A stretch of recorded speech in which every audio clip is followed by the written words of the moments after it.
All right, everybody. Episode 16 of New Wave Certified. I'm your host, John Larkin. Today, we're going to talk about a little bit of the Week 4 instant reaction to that, as well as our Week 5 preview, as well as a lot of notable performances from athletes here at New Wave Performance. So this is not an episode you're going to want to miss.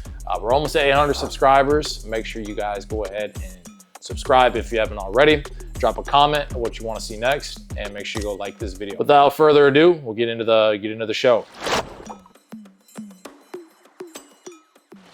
Week 4, we went to go watch Prairie take on number 1 Waukee Northwest, and there is a reason why they were the number 1 team. They actually ended up winning that game 45-10. Waukee Northwest did. Prairie drops to 2-2.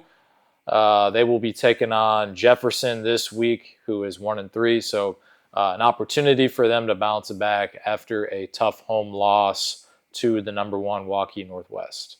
And then that being said, you kind of almost got to start thinking about playoffs. I think this will be a little bit over halfway through the high school football season here in Iowa. So, you've got a clean resume or you got a dirty resume, you got to clean that up. This is a great opportunity to start thinking, hey, like these are must-win games now. Like we cannot continue to drop any more games. So if you're thinking about that, that might give you a little bit of extra fuel going into your weekly preparation as a player and athlete here in Iowa. Now, fast forwarding to Week 5, the preview, the matchup that we're going to this week. Again, I've also had this circled on the calendar for quite some time now. We're going to go watch Iowa City West take on Liberty, right? It should be a pretty good rivalry game. I think West has the advantage 2-1 in previous matchups. However, Liberty did win the matchup last year. So that they're going to be looking to get their get back. Iowa City West is. West is off to a hot start. They are 4-0. Liberty just lost their last game to Johnston last week. They are 3-1. Okay. So we talked about resume if you're thinking about playoffs, right? Both of these teams are in the playoff conversation if we're having that conversation already. Again, just looking at the previous 3 matchups, starting with West. They played Bettendorf last week on the road. Ended up winning that game 31-14. They played PV, another great team. Before that, won a closer game 42-30. And then they blew out Hempstead 56-7. So this Iowa City West team, they can put up a lot of points, man. Put up a lot of points, and they don't really surrender very many as well. I believe I saw a stat that they are top 5 in total offense as well as top 5 in total defense. So, that's a pretty good explanation why they would be 4-0.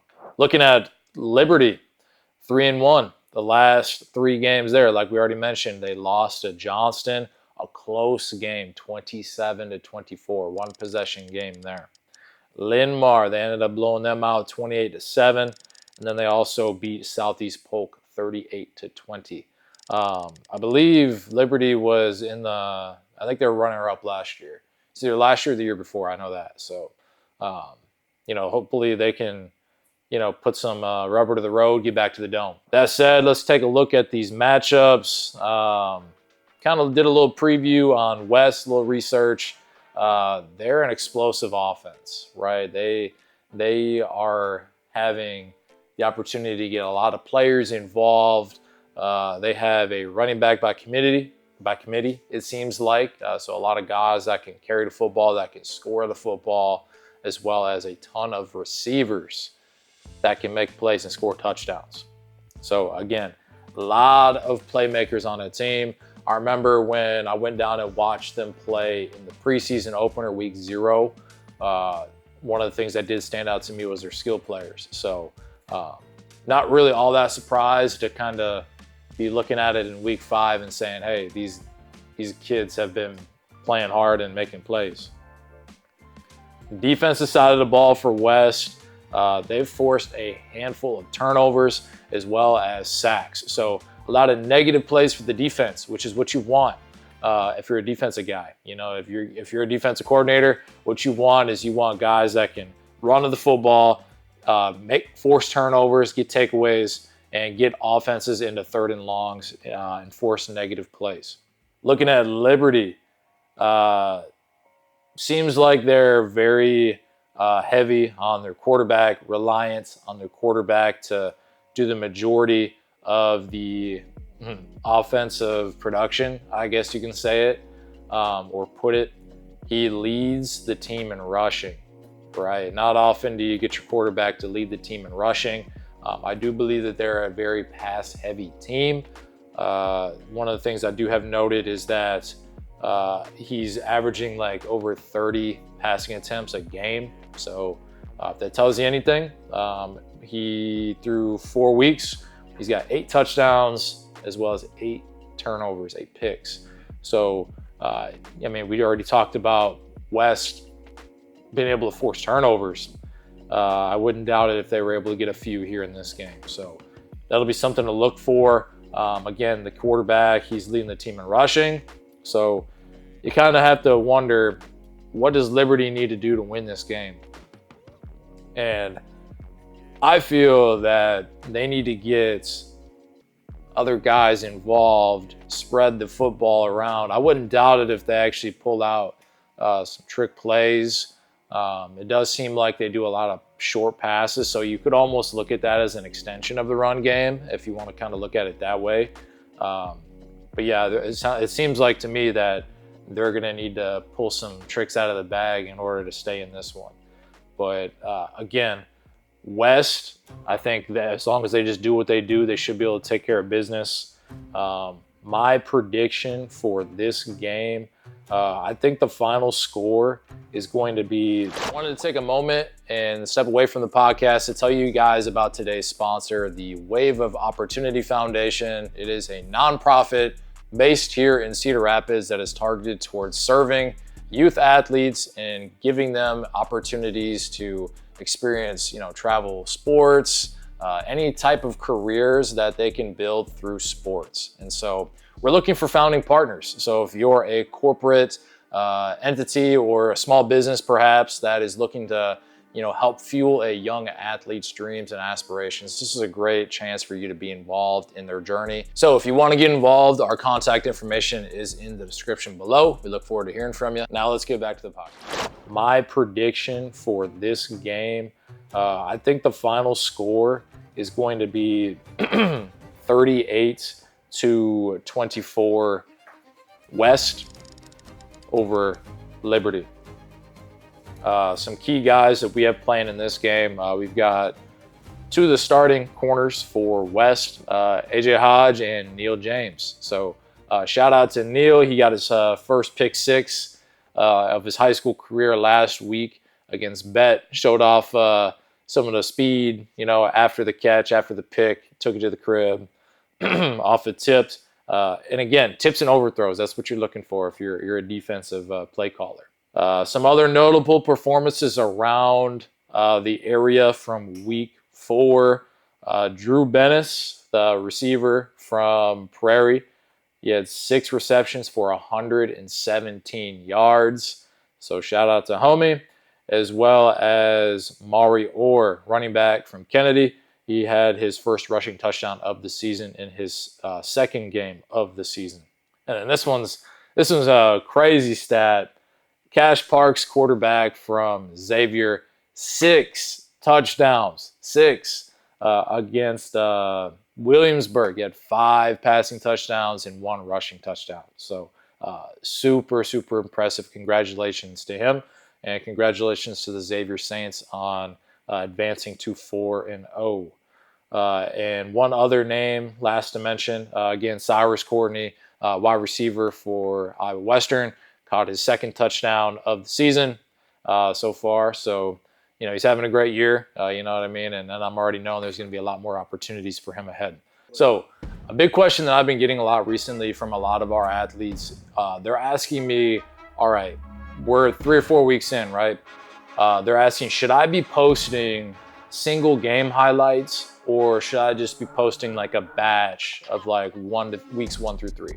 And my answer to that is do both. I think every week that you have a good game, that you have a notable performance, you obviously want to showcase that.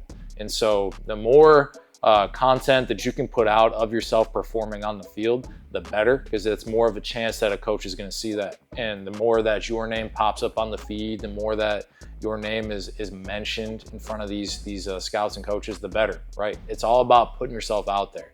A big thing that coaches look for is they want to see, especially if you're on their board, if you're on their like recruiting board, they want to see how your first 3 weeks went. So that's a great opportunity to, make those highlights, individual game highlights, and then pick, I'd say probably like 3 to 4 plays from each game and put your best ones in that week 1 through 3, right? Because let's be honest, a lot of these coaches, they're not going to watch, 5 minutes of your highlight. Some of them, they've only got 30 seconds, and especially if they don't really like know you and they don't really have you on your board, but they just happen to come across, your page or whatever, you got to catch their attention within the first 30 seconds. And so when we get kids that come to us and they ask, for help making a highlight, that's one of the first things I point out. I say, hey, look, if you scored a touchdown, if you've made an interception, forced fumble, sack, whatever, any type of big play that's going to show off what you do best, put that first, right? And then try to diversify the plays that you see afterwards. So, for example, if you're a defensive back, obviously, I mentioned earlier, Neil James, pick 6. Put that on your tape first. Put a pick 6, interception, right? Put something where you're playing man coverage, block destruction, things like that, right? So diversify your film. Don't just all make it one-dimensional, because coaches want to see, all right, well, yeah, he checks this box. But like Nick Saban says, he wants a guy that can play man coverage. He wants a guy that can track the football, and a guy that can make turnovers. So just using DBs as an example. Some free game as well when it comes to like managing your highlights. When you're posting on Twitter, post your huddle highlight link, whatever. But what I've noticed is a lot of times when you only post the link, it'll just have the thumbnail of the highlight posted on your feed, especially on other people's feeds, but it won't play the video. So the coach has to go in and tap the link, watch an advertisement. That takes time, right? That takes time. So it makes it a little bit less of a chance that they're actually going to watch your tape. So a workaround is to go ahead and screen record on your phone the tape, crop it to make sure you take away the black bars on the side so it fits the feed when you post it on Twitter. And then therefore, when they're scrolling and they just see it, it plays. It automatically plays, and therefore they stop, they watch it, and they're actually watching it. They're not having to watch an advertisement. They're not having to click a link. They're not going to have to take any action. It's just brought directly to them. And then if they really like what they see, they're going to tap profile. Okay, they're going to read your measurables. How tall are you? How much do you weigh? What class are you in? What's your position? Your GPA, your 40, all that good stuff, right? Look up your coach's information, perhaps. Go in, tap your huddle highlight link, and then that's where the recruiting process continues on. But a little free game there. Yeah, so one of the questions from the audience was, well, that might seem like a lot to do, right? Well, from the student's perspective or the student athlete's perspective, to go in and make a highlight, do X, Y, and Z, Well, truth of the matter is, everybody knows that if you want to go somewhere big and you want to make something happen and you want to have a career in this thing we call sports, you got to put in extra work. And so that extra work not only comes from, training, here at New Wave, or, going and seeing a tutor or whatever it is for your grades and so on and so forth, but you also got to put in the extra work in the film room. You got to also put in extra work when it comes to your personal brand as an athlete, right? And so this is a great opportunity for you to get ahead of your competition by just mastering these little details, right? Something else that you could be doing, right? If you've got a parent, right, that is in the stands, or like sometimes like when I'm at the games, like I record like on my iPhone or whatever. You don't need a fancy camera or anything like that. Just use your iPhone, use your cell phone, whatever. If you've got a parent that can record like you on the field, whatever, from the stands, obviously you want to make sure that it's quality, right? Camera work, whatever. But take four of your best plays if you've got that many. Take 4 plays and then just post them together on Twitter. So again, Twitter is the #1 space for student athletes to get recruited, is on Twitter, right? So when you make a post on Twitter, right, put your stat line, right, where you go to high school, who your coach is, right, your position, and then when you see it appear on the feed, it'll have 4, like a quadrant, right? And so it takes up more space on the feed, right? And then that's more of a chance where only one of those little boxes is going to play and the other 3 are going to be still, right? So one is playing, the other 3 are still. So when they watch one, they're forced to then stay on and watch the second, or they might tap into it, watch it, swipe, right? So they're spending more time on that post, watching that post. And Twitter, right, or X, they see that, they notice that, and especially if it's a coach watching that, they already know, okay, this demographic or this audience, coaches, are spending time and they're interacting with this post. That said, we need to take this post and we need to push it to other coaches that are going to do the same thing. They're going to have the same behaviors, right?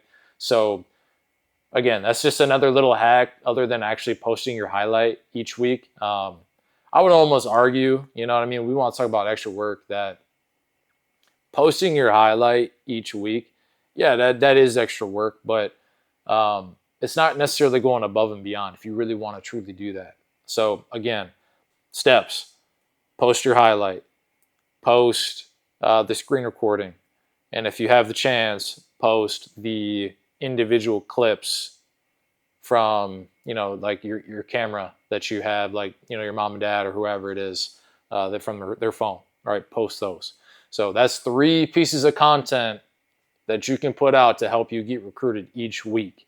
That's each week. And again, recap all that, tie it all into a week 1 through 3 or weeks 4 through 7, whatever it may be. All right, so then the other question, right? Well, what if you're in college, and you're trying to, make it to the next level? Like, for example, if you're like a JUCO or a D2 or whatever it is, right? And you're trying to make it to the next step, right? One of the things I will say, and this kind of is a lesson more rather, but I've heard of guys, like for example, JUCO, that get offered off their practice tape and even their JV film, right? So that kind of sounds like unorthodox if you really think about it. Luckily, like some of the athletes we've trained, like they are the starter for the team, so they don't really have to rely on practice. And JV film, they can rely on their actual game film from when they are the starter.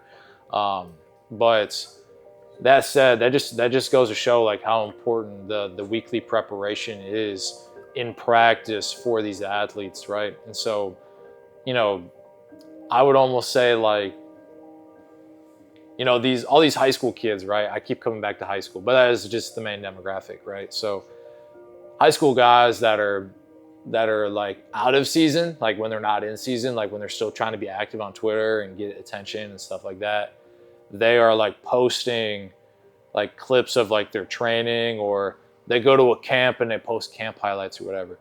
That's fine. Do those things.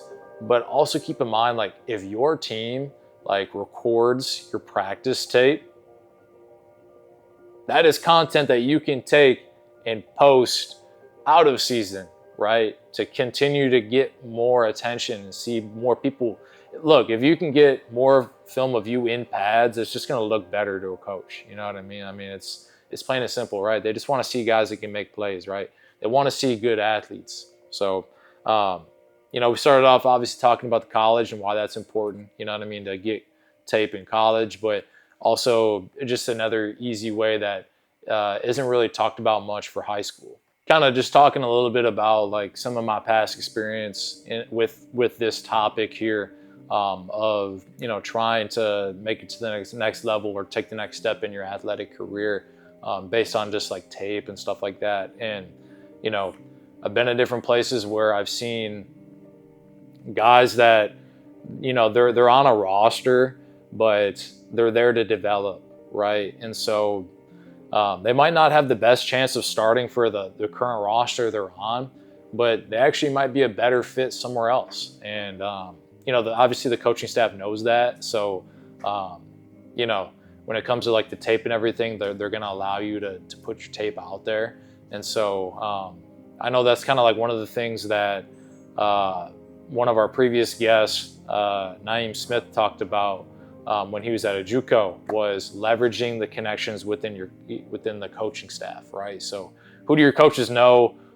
Who can they connect you with to allow you to take that next step, and so on and so forth? Because at the end of the day, we all want what is best for the athlete. So again, just making sure that you're making the right connections, and you're putting yourself out there for others to see and what you can do.